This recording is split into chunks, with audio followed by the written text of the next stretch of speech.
The Fox News Republican presidential debate live from Detroit. You've mocked Mr. Trump's tan. You've made fun of his spelling. You called him a con artist. You suggested he wet himself backstage at the last debate, along with other vulgar jokes and jabs. And as far as, and I have to say this, he hit my hands. Nobody has ever hit my hands. I've never heard of this one. Look at those hands. Are they small hands? And he referred to my hands. If they're small, something else must be small. I guarantee you there's no problem. I guarantee it. All right. Okay. You're probably about the 18th person that's asked me the question. It was very clear. It's like a piece of Swiss cheese. And by the way, if you look on my Twitter account, almost immediately after the program, I've been doing it now for 2 weeks. When I do something on Twitter, everybody picks it up, goes all over the place. This little guy has lied so much about my record. There we go. The person. He has lied so much about my record. Mr. Rubio, Senator Rubio, why don't you let him And say? I will tell you this. That question was also talked about in the form of groups. I have a policy question for you, sir. Let's see if he answers it. I will. Don't worry about it, Marco. Don't worry about it. Don't worry about it, little Marco. I will. All right, well, let's hear Big Donald. Don't worry about it, All right, wait. Don't worry about it, little Marco. Gentlemen, You ought to show up. Gentlemen, you got to do better than this. This guy has the number one Mr. Trump, may I ask you, absentee Mr. Trump, record in the I'd like United to ask you a States. policy question. Doesn't show Your up to proposed vote. tax cut. That's why the people in Florida do not like him. Let me take a moment, Chris, to go back to this exchange that was going on in between all of the insults. Let me point out, I don't think the people of America are interested in a bunch of bickering school children. They're interested in solutions, not slogans. It's easy to say, make things better, make things great. You can even print it and put it on a baseball cap. Actually, it was for business. It was for business.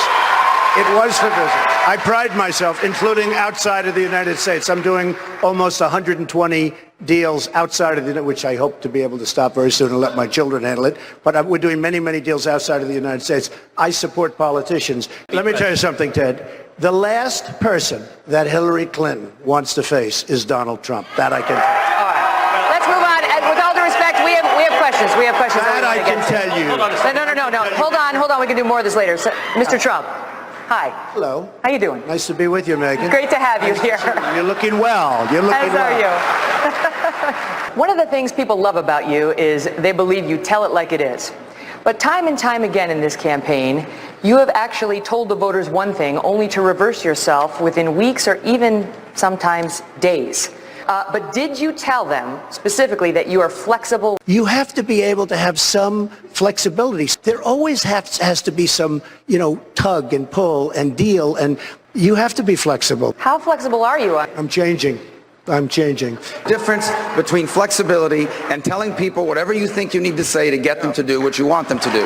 I don't support it anymore. I changed my tune, and I don't think there's anything wrong with that. But the point I'm going for is you change your tune on so many things, and that has some people saying, what is his core? Megan, I have a very strong core. But I've never seen a successful person who wasn't flexible, who didn't have a certain degree of flexibility. You have to have a certain degree of flexibility. We don't negotiate anything. Can I? No, I promise I'll get to you in a moment, sir. Senator Cruz. Brett, I think the American people understand that yelling and cursing at people doesn't make you a tough guy. Excuse me. Donald, learn not to interrupt. There are many civil cases. Count to 10, Donald. Count to 10. Count to 10. We need a president who isn't rash, who doesn't just pop off at the hip, but waits to see what the facts are. And let me point out, it is easy for political candidates to have rhetoric. Quickly, Senator Cruz. Donald has a tenuous relationship with the truth. But I think he was referring to you. Would you like to respond? I have nothing to say. I generally speaking, agree with what he said. Excuse me. Donald, please, I know it's hard not to interrupt. But it's not what you said in the op-ed. Breathe. Lion Ted. Breathe.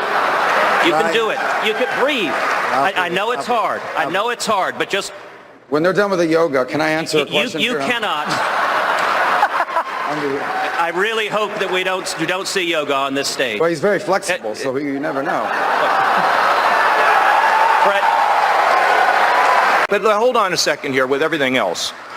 It's not a theory for me It's not some, you have to know how to put everything together.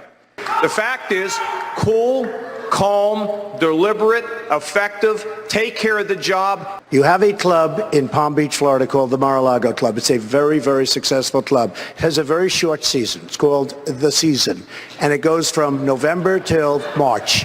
It's a few months, 5 months at the most. So we will bring people in and we will send the people out. All done legally, all done with a process that's approved by government, 100% approved. We bring people in, we bring them out.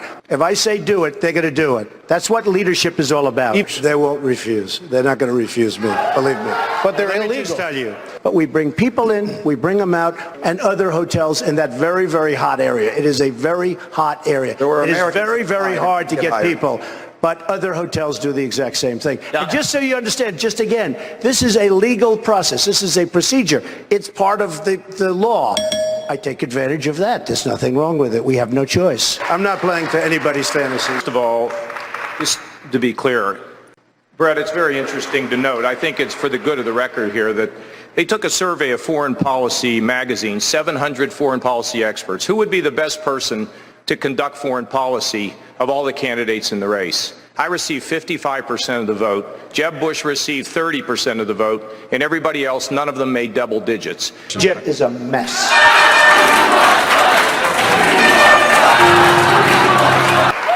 And I'll leave it right there with what comes after that. You can figure that one out. Governor Kasich, thank you. Let me tell you, the real con artist, excuse me.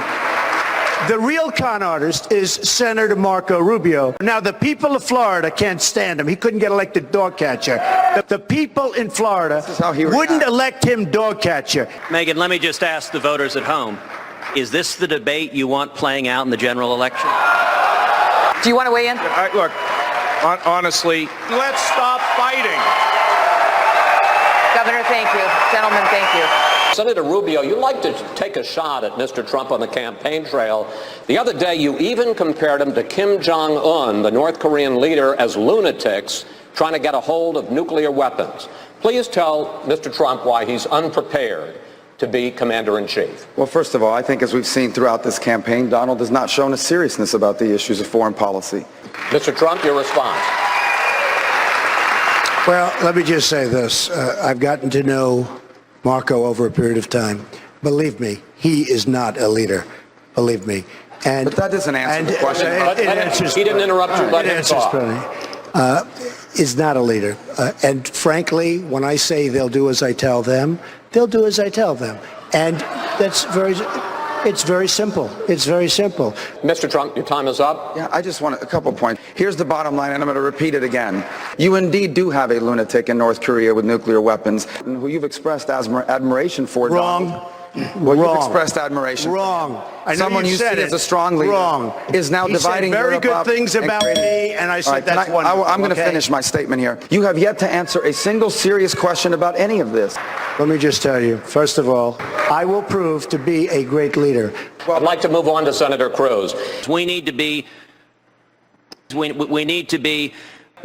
keeping this country safe. Thank you, Senator. I'm not biting. Let me just take you around the world, okay?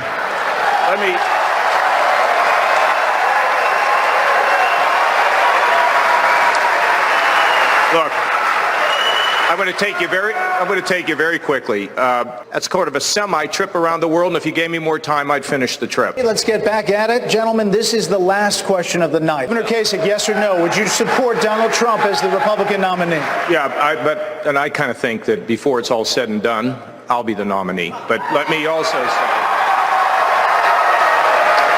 when you're in the arena, you enter a special circle. And you want to respect the people that you're in the arena with. So if he ends up as the nominee, sometimes he makes it a little bit hard, but, I will support whoever is the Republican nominee for president.